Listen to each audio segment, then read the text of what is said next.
This is a Film Stories original podcast. We made this.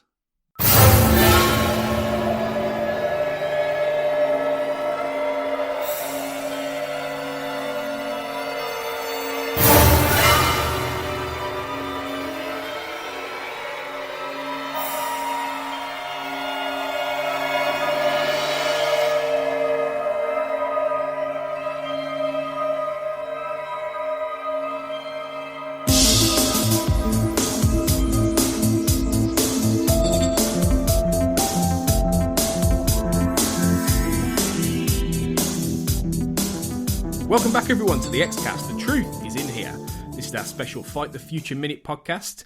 I'm Tony Black, and you are listening to coverage of Minute 1 of the X-Files Fight the Future. We've had a intro podcast in which we talked about the concept, talked about the structure of it and how we're going to do it, and a little bit about the trailer. But this is officially kicking off our analysis of the film, our deep diving. So this minute begins at 0, 0, 0, 0, 0, all the zeros, as we see the 20th Century Fox logo begin to kick in, and ends on 59 seconds, the first 59 seconds, with the fading X-Files credits logo. So it's all logos, no actual footage yet. And to discuss this opening minute, I'm joined by my fellow X-Cast hosts and producers who were with me in the last episode, Carl Sweeney and Sarah Blair. It's good to have you on for the first official minute, guys. Happy to be here. Good to be back, yeah. Cheers, Tony. I suppose my first question to you both is, what the hell do we talk about for 15 minutes? Like, Yeah, I don't know. It's literally two logos. I think all these movie by minute podcasts must have similar issues, mustn't they? Because imagine if you have a film that's got like a 5-minute long credit sequence or something. You've got to find a way to do it. But yeah, we'll do it. Don't worry. So we all saw this in the cinema, right? Yes. So how did you feel like when you were sitting there waiting for this to come on? I mean, honestly, like I was so ready and so excited. It was I was midnight showing, first showing in Knoxville, Tennessee. I was just like about ready to explode with excitement. Yeah, well, for me, it was just, Tony said something like the event of the summer. The moment when that fanfare, the Fox fanfare would have kicked in it was just brilliant, Yeah, absolutely. Yeah, you've got it right with the event of the summer. It was, as I said before, it was, 98, when you look back at the kind of things that were out in 98, there were some good films, but it was one of those things where, it was the event of the summer, I think, for the people who, loved the X-Files. I suppose there would have been other films of that year that, you had that people might have been, even more excited about. I suppose, the big movies that year were things like Armageddon, which I've never liked, rubbish. Saving Private Ryan. Yeah. Saving Private Ryan, which is that classic Spielberg war film. Godzilla, the Roland Emmerich one. Again, it's rubbish. But these were big films. There's Something About Mary as well, which it came out not long. Well, it came out after in America, but it came out just before with us. So there's lots of films that year that people would have maybe been more excited about. But this was the one when I was sitting there with my X-File geek mates. It was just like any old thing for them, but I was sitting in the Odeon in New Street on Birmingham, and I was just tingling with excitement. It's funny you mentioned the other films of the year, but because I was looking at what else Fox put out that year, and Something About Mary was their big film, biggest grosser. Dr. Dolittle with Eddie Murphy was their second biggest. Oh yeah, yeah, and then X-Files was number 3, so. This was a big thing for them, and then number 4 was Ever After, A Cinderella Story with Drew Barrymore. Movie. Oh, that was a good one. And number 5 was Hope Floats with Sandra Bullock. So, yeah, X-Files was a big part of Fox's plans for the year. I don't think it made the top 10 grossing films of the year. I can't. I'm trying to look up what it made. I think. Yeah, I've got. It had actually the 9th biggest opening weekend for the year. Oh, that's good. Okay. This is at the American box office, I think. But it ended up 23rd for the year overall. So maybe that suggests the film didn't quite have the legs they would have liked, possibly. Maybe it fell off a bit more than they would have liked after the opening weekend. Still not bad, though, for... No, not bad at all. I mean, a show that had grown so much in just a few years. Yeah, and at the worldwide box office, it was 20th, so lots of fans around the world, too. obviously went to see it, so that's good. Well, it made just shy of 190 million worldwide, which, now, obviously, is chicken feed, really, in terms of what the big blockbusters make. Most films cost 190 million, let alone make that these days, the big films. This cost 66 million. Now, this was back in the days where you had blockbusters that were being made for that kind of money. These days, that's high-end TV shows, that are being made for 66 million a season. Some of the really big, like Game of Thrones blockbuster TV shows. Probably even more than that, actually, per season. So it made its budget back. It tripled its budget. So it would have been a financial success in many respects for them, but without being a runaway box office success. I don't know if it was ever going to be, though, because it has that thing of it being, much as it was mainstream, it was still cult. It wasn't necessarily the sort of thing that your Commodore Garden fan would have gone, let's get a big like popcorn movie. Let's go and see Armageddon. Bruce Willis, fighting an asteroid or whatever it was, or Godzilla, recognisable monster movie. It wasn't that. The X-Files, obviously, you had to think a bit more about it. It was a bit more cerebral, even while being a blockbuster. So I think, and the fact it's sort of set between the two seasons. So I don't know. I think it would never have been a mega hit for that reason, I suppose. Are there any television shows other than possibly Star Trek? I can't think of any that back then would have even had a film to go with it. Yeah, well, a little earlier you would have had the 60s Batman series. Yeah. Had a film that was on between their first and second seasons. And I think, I'm just looking this up, I believe there was a series called Our Miss Brooks in the 1950s. Starring Eve Arden. In our time, had a spin-off film. Carl. So there are precedents, but there aren't that many of them. Yeah. And not on this scale. So yeah. I've always wondered, Tony, if it came a year too late, in the sense that my sense anecdotally during season 5 was some of my friends and things who were interested in the X-Files were kind of losing a bit of interest during season 5, and I think the real white hot moment for the series was season 4, but that might be just me. It might be slightly different, in the US and other things. I don't know. Yeah. I would agree with that. Yeah. Yeah, I think so. I think it was, there was a peak around this point, but I think you might be on something there. I think it was the beginning. It was weird because quite quickly after Fight the Future, it quite rapidly dropped off the public consciousness. Particularly the fact that a year later you had The Sopranos.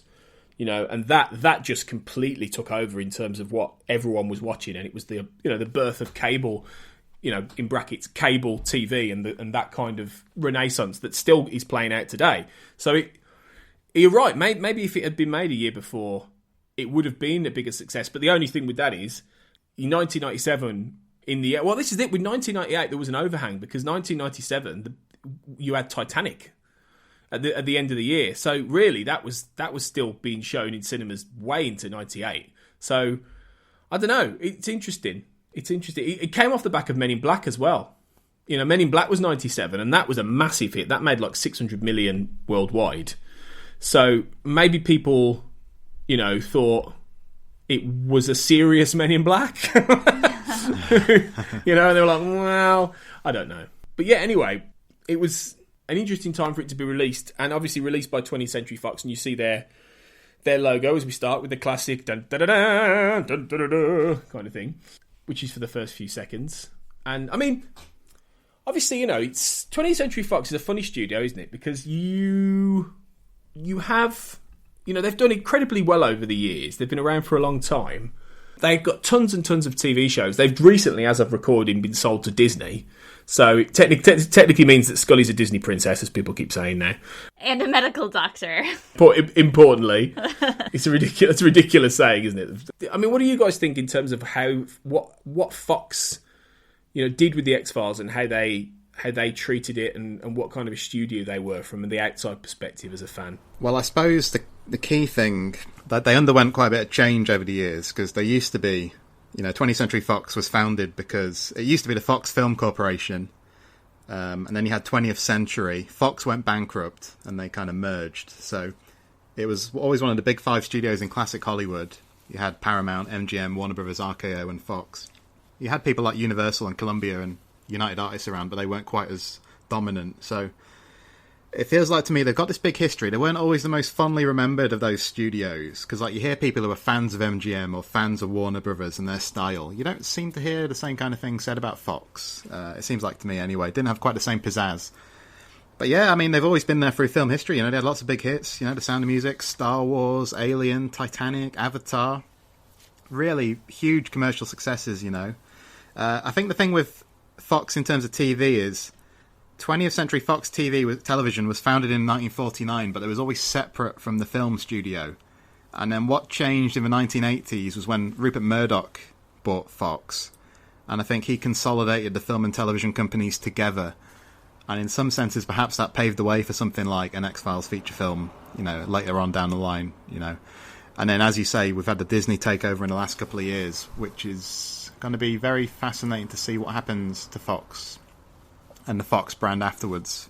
So, yeah, I think in terms of the 90s, lots of stuff from Fox made it our way, didn't it? You know, like things like The Simpsons was huge, and they sort of went from this position as the upstart kind of outsider on TV to being a big player. Yeah, it's true that they've had an interesting history, really. I thought it really interesting that when we get to the logo, they couldn't use the X from the TV show. You know, as you'll notice, it's a jazzier X almost. The logo is different from the TV show logo, and they weren't allowed to use the X from the TV show because it would have been potentially read as advertising Fox, the Fox network. And they couldn't use it for those reasons. Yeah, I think it was probably that they wouldn't have been able to have their ads for the film carried on like other networks. That's probably what they were thinking of. Oh, yeah, I never knew that. That's something, huh? But that's an interesting question, isn't it? Because we get like this reworked opening theme, we get like the different X, and it's like, do we want exactly what we get on TV, or are we happy with these changes, or? You know, what do we think as fans, you know? Oh, when the black oil comes up and you see the X and the X... Oh, my gosh, I lost my mind. So gorgeous. I mean, even now when I see it, every time I see those few seconds there, I just get chills all over my whole body. I just have to fangirl about that. I mean, that black oil... Because you, as an X-Files fan, you immediately know what it is. And it's just like, what is happening? And before that, you've had the... You've had that as well, haven't you? And then the imagery. It's very good. Yeah, I like how it's suggested with the black oil. That's really good. And I like that it's not a very extravagant set of credits, really. It's quite low-key, actually. And again, Duchovny and Anderson not named on those opening credits, which is interesting. So maybe that's a contractual thing, but again, it suggests that the X-Files brand is what's carrying this rather than like their star power, which is fascinating. And it's been slightly ahead of the curve in terms of films which do just begin with, you know, the title. I mean, nowadays they don't even begin with the title, do they? I mean, like Marvel films, they just have the Marvel logo and then that's it, and then you get the title and the credits at the end, which I think's really interesting because it doesn't... Some films still do it, but over the last 10, 15 years, it's become far less of a trend. So maybe it was ahead of that in just this is all you need to know, the X-Files, and off we go. I like it for that. I like I agree with you. I like the simplicity of it. I like the and I love Mark Snow's like thunderous opening strings after you get the whistled theme. You get this bosh comes in, like, you know, which really sort of jolts you in your seat almost because it's loud. And it just establishes real sort of danger, I think, and threat, and this ominous, you know, oil coming through. You know, immediately you get the sense that you're watching something that's going to try and creep you out or scare you, and I like that. What do you think about how similar it is with the teaser at the beginning to the show? The show always has the teaser, and you kind of get that. I mean, you don't have the actual X-Files credits and the show tune. Yeah. It's sort of a call to that, and I appreciate that. I don't know. It's interesting that the credits went through many incarnations, apparently. So it'd be nice to have had them included on the DVD or something. You know what I mean? So we could see exactly what kind of choices they were juggling.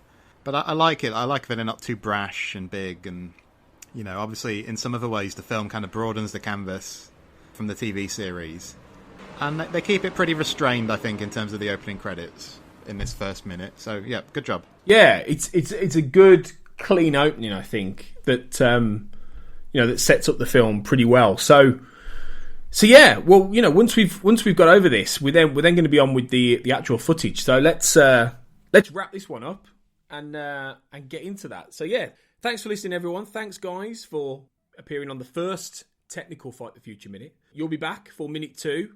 Put your bear skins on. It's going to get a bit nippy out there. Yeah. I just really want to do a line from Batman and Robin where Arnie goes, "What? He goes, "What killed the dinosaurs? The Ice Age!" And then he fires the gun. Sorry, whenever I hear the word Ice Age, I just hear him going, "The Ice Age!" And to bring it full circle, the Ice Age films are a 20th Century Fox property, I think. So there we go. Perfect. There you go. Yeah. I think on that bombshell should end it there, really. So until our next minute, remember, as always, trust no one.